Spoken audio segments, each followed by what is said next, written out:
untuk melakukan wawancara pagi ini ya Pak.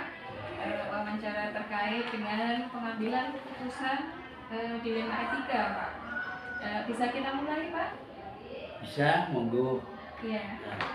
Baik Pak, sebelumnya saya akan mengajukan pertanyaan.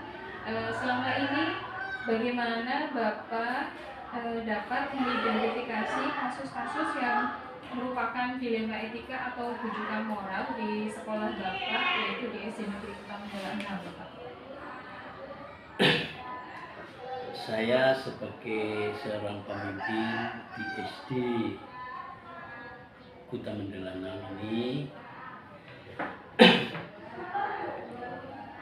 di sebuah instansi pendidikan pasti akan beragam kasus yang akan dihadapi, baik itu kasus yang keduanya benar tetapi saling bertentangan, yang dikenal sebagai dilema etika, atau kasus yang salah satu benar dan yang lainnya salah atau disebut rujukan moral. Kedua, kasus tersebut harus dapat diidentifikasikan dengan benar agar tidak ada kesalah dalam mengambil keputusan. Caranya saya untuk mengidentifikasi yang mana di kedua kasus tersebut adalah dengan memahami masing-masing kasus. Tentu saja memahami kasus-kasus tersebut, saya harus berkomunikasi dengan pihak-pihak yang terlibat. Setelah permasalahan sudah dipahami, maka saya perlu melakukan beberapa hal untuk memetakan apa kasus tersebut merupakan rujukan moral atau dilema etika. Oke, baik Pak. Selama ini bagaimana Bapak menjalankan pengambilan keputusan di sekolah Bapak, terutama untuk kasus-kasus di mana ada dua kepentingan yang sama-sama benar atau sama-sama mengandung nilai kebajikan? Untuk kasus-kasus dilema etika, saya mempertimbangkan kedua hal yang sama-sama benar tersebut, membenturkan faktor apa atau pihak mana, apakah kepentingan perorangan atau banyak orang, mengandung nilai-nilai kebenaran atau kesetiaan, rasa adil atau belas kasihan, ataukah berdampak untuk saat ini atau sekitarnya. Oke, baik Pak.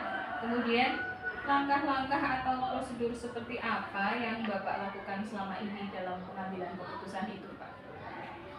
Dalam langkah-langkah dengan mempertimbangkan kepentingan peserta didik, jika kasus ini berhubungan dengan peserta didik berdasarkan pada prinsip berpikir berbasis hasil akhir, berpikir berbasis peraturan, dan berpikir berbasis rasa peduli.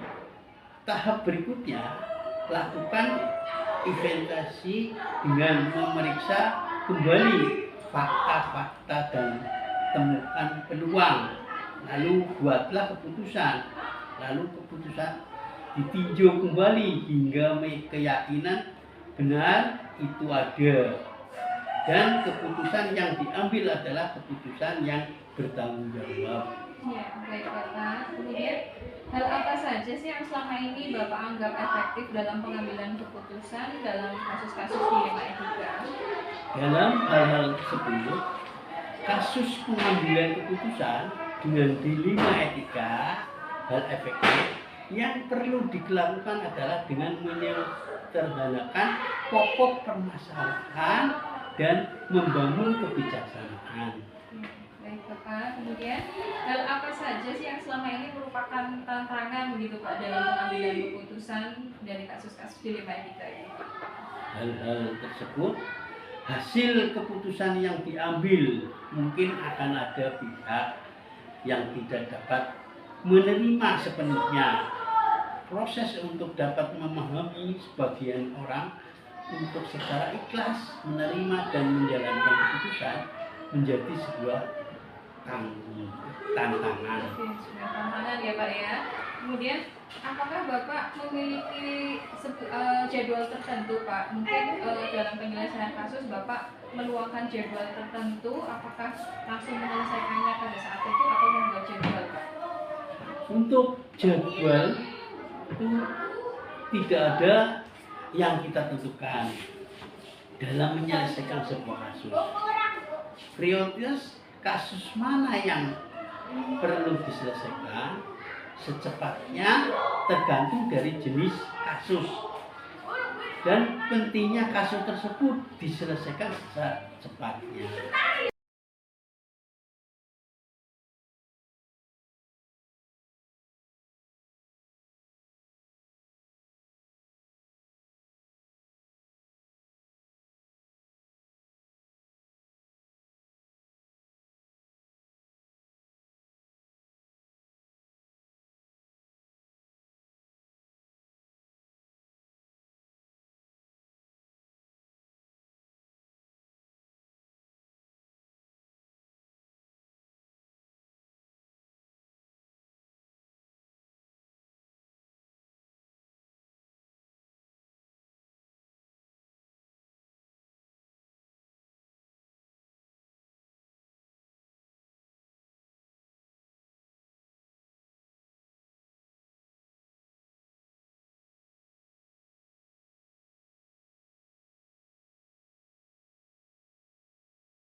Assalamualaikum Pak Supron. Waalaikumsalam. Bagaimana kabarnya? Alhamdulillah sehat. Alhamdulillah. Ini mohon maaf ini Pak, saya mohon izin untuk melakukan wawancara.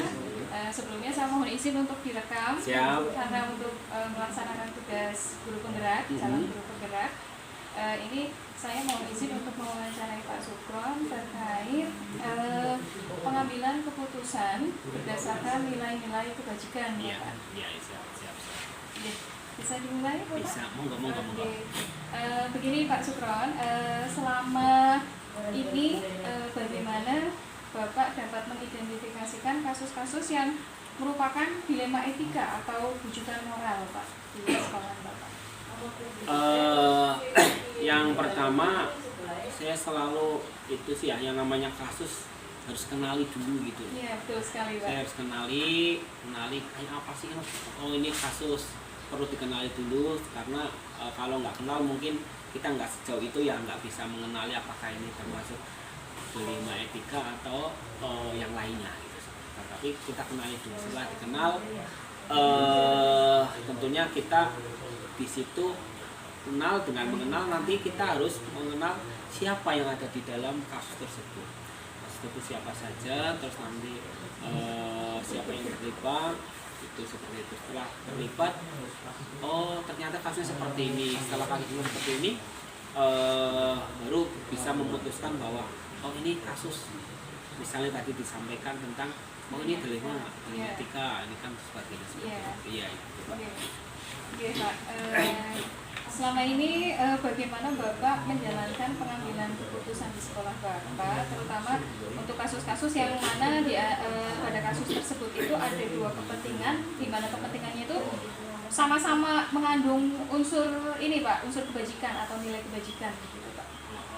Jadi selama mengambil keputusan ya bagaimana sih?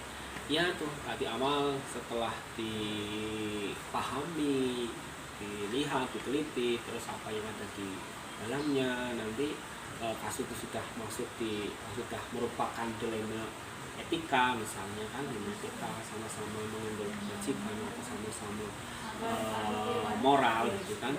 Jadi nanti saya benar-benar harus memperhitungkan kasus-kasus tersebut supaya nanti jangan sampai kebijakan yang saya sampaikan atau kita nanti akan merugikan salah satu dari yang terlibat.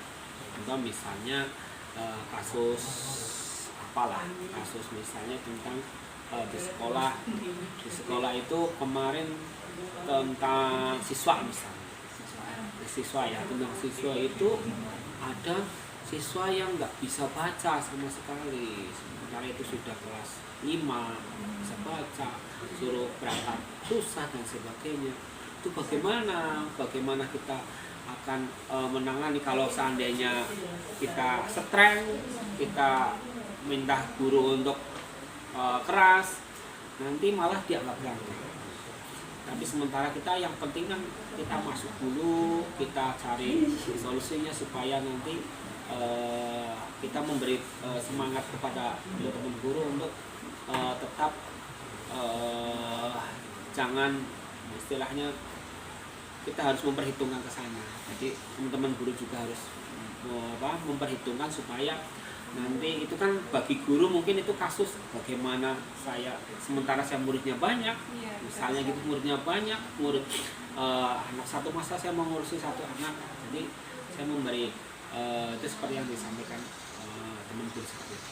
Oke Pak, itu tadi ya Pak. Kemudian untuk langkah-langkahnya Pak, untuk langkah-langkah atau prosedur seperti apa sih yang sudah Bapak lakukan selama ini dalam mengambil keputusan, khususnya untuk kasus-kasus yang dilema etika tadi seperti yang Bapak sampaikan tadi, yang terkait murid kelas 5 yang tidak bisa membaca. Iya.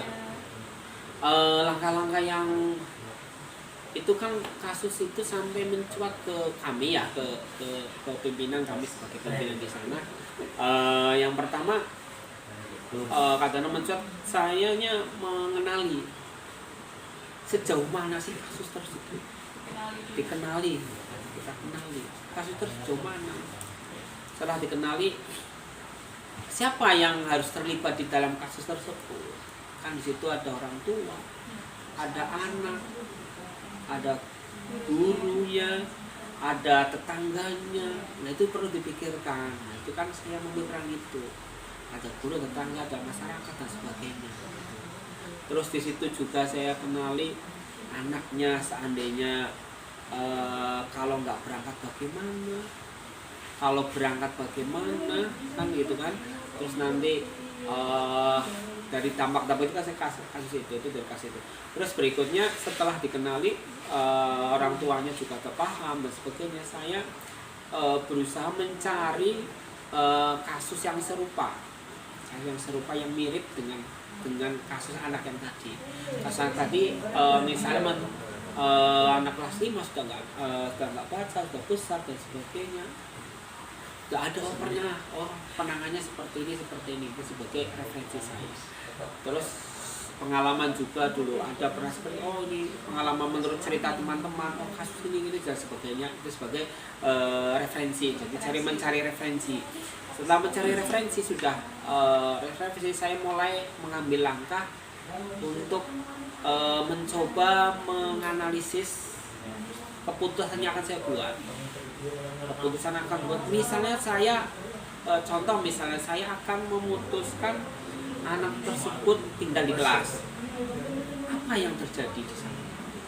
Tinggal kelas, apakah dia tetap mau sekolah atau toh dia akan malu? Justru dia akan keluar karena dia malu mungkin, atau tetapi atau putusan lagi saya putuskan misalnya akan naik, tetapi nanti bagaimana imbas di lingkungan sekolahnya, di teman-teman sekolahnya, oh dia nggak bisa baca aja naik dan sebagainya, kan seperti itu perlu dipikirkan, perlu dianalogikan. Nanti akan terjadi bagaimana kalau seandainya keputusan tersebut saya sampaikan seperti itu. Setelah dianalisis analisis yang kemungkinan terjadi setelah keputusan itu, baru kalau merasa mantap, saya merasa yakin, delima itu dipertimbangkan dengan matang-matang, diputuskanlah permasalahan tersebut sehingga saya merasa yakin keputusan itu akan minimalisir kericuhan atau permasalahan baru, sehingga itu akan diputuskan. Itu langkah yang saya lakukan. Ya, berarti tadi untuk langkah-langkah atau prosedurnya yang pertama yang akan Bapak lakukan tadi mengenali kasusnya, terus kemudian mencari referensi orang-orangnya, orang dari sana yang terlibat siapa saja, terus referensi kasus, terus nanti kita analisis atau analog keputusan setelah diputuskan, baru keputusan ya. Terus kemudian hal-hal apa saja yang selama ini Bapak anggap efektif dalam pengambilan keputusan pada kasus-kasus tadi, Pak? Kasus yang seperti tadi, hal-hal yang saya anggap agak lumayan jauh panjang sini, karena kasusnya lumayan ya panjang, jadi saya tidak hanya sepintas saja untuk menerima kasus ini, ya kasus yang saya tadi sampaikan. Jadi ada proses saya benar-benar kenal, dan saya kenal benar-benar dengan anaknya pun saya kenal. Oh, sejauh ini anaknya, sampai saya ikut ke dalamnya sama guru kelasnya. Oh, ini kasusnya lumayan seperti ini. Yang pertama saya yang efektif, jadi saya tidak lupa untuk mengenali kasus tersebut. Terus yang kedua, kenali yang terlibat siapa saja. Dan terus berikut yang ketiga adalah cari referensi dari kasus-kasus tersebut. Terus yang berikut kita analisis atau analogkan dengan kegiatan analisa dengan seandainya saya putuskan seperti ini, kira-kira yang terjadi seperti apa. Saya putuskan yang sebaliknya seperti ini, yang terjadi bagaimana. Kita analisis seperti itu. Dan itu putuskan, dan nanti pada akhirnya nanti ada yang namanya review dari keputusan. Jadi review dari keputusan itu nanti kita mereview kalau keputusan tersebut kira-kira kurang pas, maka kita review kembali. Kalau itu keputusan misalnya di luar yang lainnya, di luar yang tadi yang kasus anak, kita review, atau kasus anak pun nanti kita review kembali lagi dan sebagainya, untuk tujuannya untuk memperbaiki dari permasalahan atau istilahnya dilema kita. Kemudian hal apa saja yang selama ini merupakan tantangan dalam pengambilan keputusan, Pak?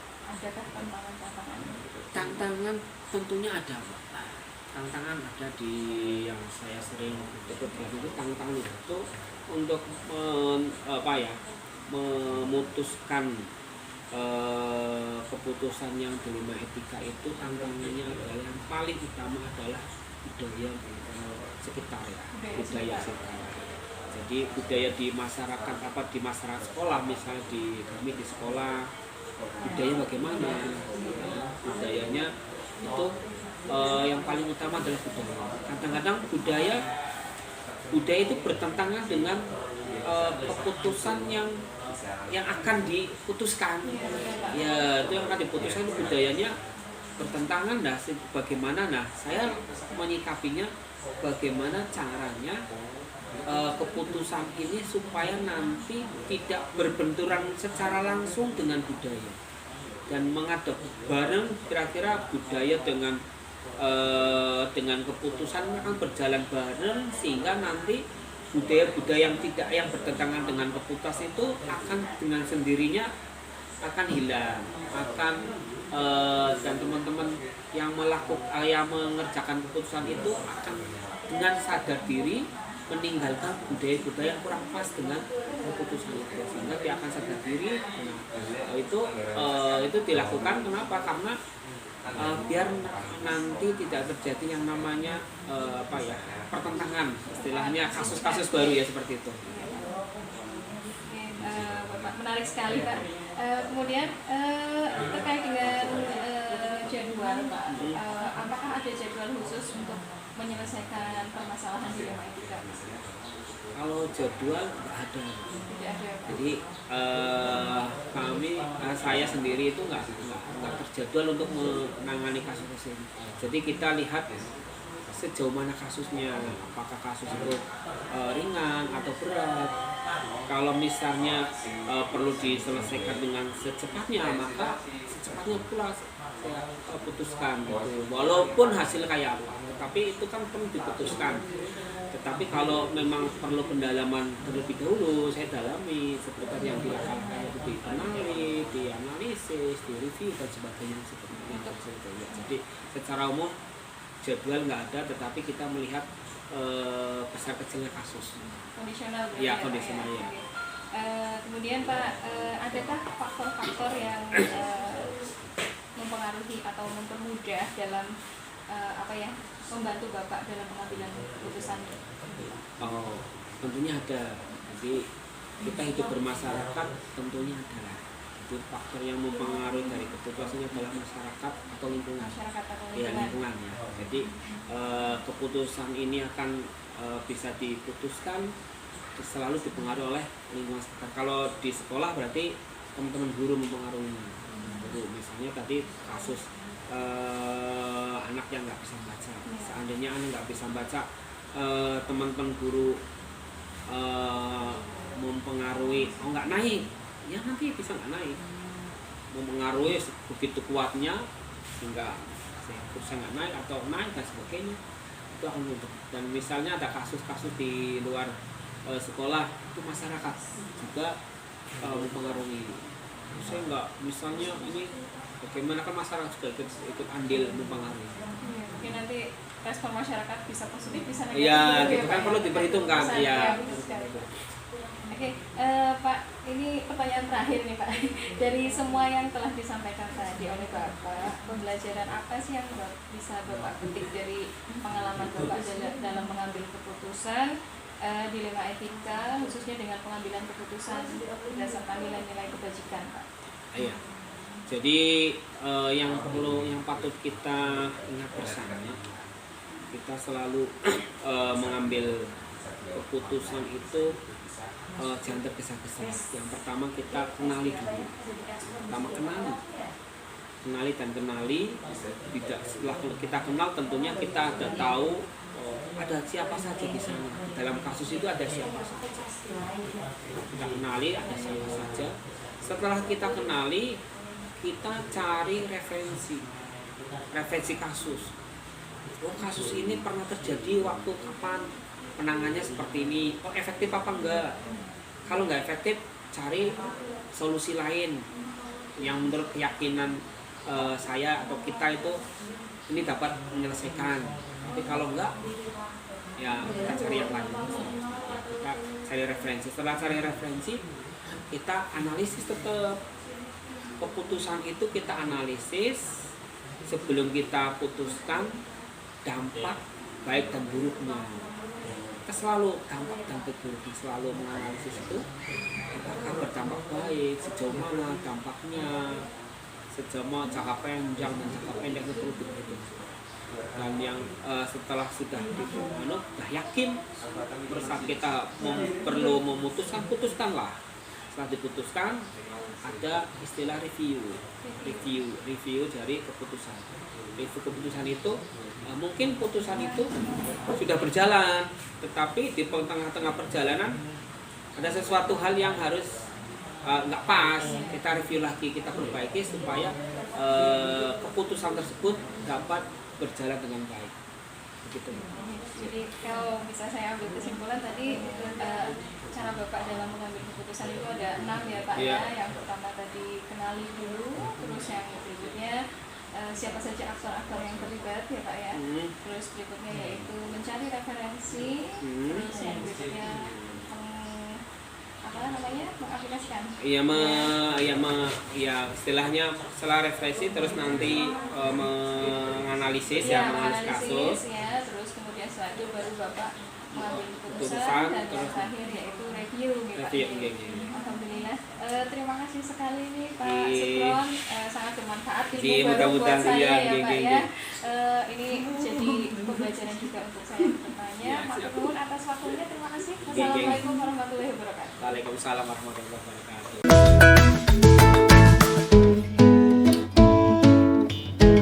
Assalamualaikum Pak Sigit. Waalaikumsalam warahmatullahi wabarakatuh. Mohon maaf ini mengganggu waktunya sebentar ya Pak ya. Begini Pak, saya ini ada tugas CGP Angkatan 7 terkait wawancara kepada beberapa kepala sekolah untuk terkait praktik pengambilan keputusan dengan permasalahan dilema etika. Bolehkah saya mengajukan beberapa pertanyaan Bapak? Boleh, silakan Bu. Oke, sebelumnya saya mohon maaf, saya mohon izin untuk direkam ya Pak, karena ini terkait untuk tugas. Begini Pak, untuk pertanyaan yang pertama, selama Bapak menjadi kepala sekolah di SD Negeri Raja Wetan 1, adakah satu masalah yang Bapak hadapi sebagai pemimpin tentunya, di mana masalah itu menimbulkan dilema dalam penyelesaiannya? Terus jika ada, mungkin bagaimana cara menyelesaikan masalah tersebut? Itu pasti ada ya Bu. Salah satunya itu menyangkut keberadaan TK, karena di Raja Wetan, SD Raja Wetan 1 itu ada TK yang satu lingkungan. Nah, di mana TK tersebut sekarang juga dia masih di situ, yang menempati tanah milik SD.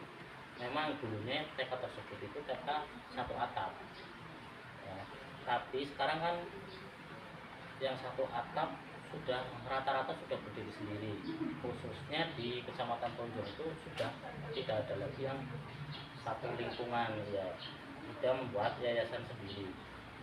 Nah, dari permasalahan tersebut, nah mungkin saya sebagai pemimpin atau kepala sekolah itu mengalami dilema ya, dimana saya harus berhadapan dengan yayasan TK, dengan guru TK, karena harus memberi pengertian mengenai tanah tersebut, sedangkan SD juga untuk tanah tersebut untuk memperluas atau mengembangkan sarana prasarana di SD tersebut. Jadi masalahnya terkait TK yang satu atap itu ya Pak ya. Lalu apa keputusan yang sudah pernah Bapak ambil dalam mengatasi permasalahan ini? Saya melakukan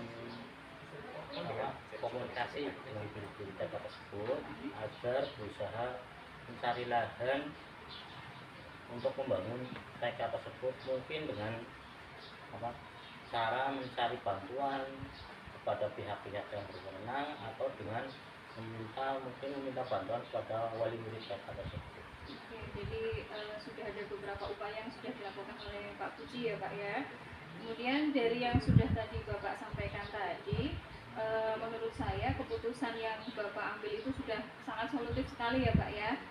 Sudah sangat bijaksana juga. Jadi dari modul yang saya pelajari ini ada dua jenis dilema, yaitu dilema etika yang merupakan dilema kebenaran melawan kebenaran, dan juga ada juga bujukan moral yang merupakan kebenaran melawan kesalahan. Nah, menurut Bapak, bagaimana Bapak dapat mengidentifikasi kasus yang Bapak hadapi tadi, yang mana merupakan dilema etika dan mana yang merupakan bujukan moral? Menurut saya yang harus dilihat dulu itu kasusnya. Yang pertama, jika kasus tersebut bisa menyangkut masalah hukum, jadi menurut saya itu bisa masuk ke bujukan moral. Tapi jika suatu kasus yang hadapi memiliki pilihan yang saya anggap sama-sama benar, maka itu termasuk dilema etika. Nah itu menurut saya, Bu. Ya, oke Pak. Jadi bagaimana Bapak menjalankan pengambilan keputusan di sekolah Bapak, terutama untuk kasus-kasus yang dimana ada dua kepentingan yang tadi sama-sama benar dan sama-sama mengandung nilai kebajikan itu, Pak? Ya, yang saya harus mengambil keputusan berdasarkan nilai kebajikan yang harus dijunjung tinggi, karena dengan menjunjung tinggi nilai kebajikan seperti keadilan, kejujuran, dan kemanusiaan, maka kebenaran akan mengikutinya. Oke, luar biasa sekali Pak Puji. Kemudian langkah-langkah atau prosedur apa yang biasa Bapak lakukan selama ini, Puji? Langkah-langkah ya, yang pertama saya ya tadi sudah sebutkan di awal juga, menemui guru-guru TK untuk berkomunikasi. Kemudian jika komunikasi tidak berhasil atau tidak memenuhi titik temu, maka saya akan meminta kepada pihak-pihak yang berwenang untuk menjembatani atau sebagai penengah. Jadi itu langkah-langkahnya ya Pak ya. Kemudian terkait dengan hal-hal yang efektif nih Pak, hal-hal apa saja yang selama ini Bapak anggap itu adalah hal yang efektif dalam pengambilan keputusan, terutama pada kasus-kasus dilema etika itu tadi Pak? Menurut saya yang paling efektif itu adalah adanya komunikasi yang baik antar semua pihak yang terlibat dalam kasus tersebut. Oke Pak, selama ini hal apa saja yang merupakan tantangan dalam pengambilan keputusan dari kasus-kasus dilema etika Pak?